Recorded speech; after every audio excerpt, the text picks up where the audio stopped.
Congratulations on getting your DUNS number. This is a crucial first step in establishing your business's credibility. But what's next?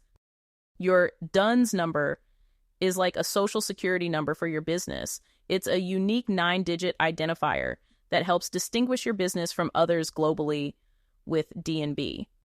You might be wondering how a DUNS number is different from an EIN.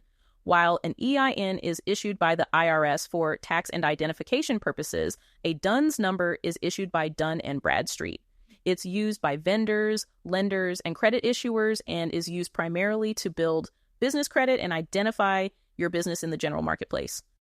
With your DUNS number, you're now recognized by major players like lenders, suppliers, and government agencies. It's essential for building business credit, but that's not all. It also opens doors to securing contracts, attracting investors, and gaining credibility in the eyes of potential partners. Now that you have your DUNS number, it's time to build business credit and create a strong financial foundation. This will help you secure financing, attract more business opportunities, and protect your personal credit. We'll guide you through each step in the following videos.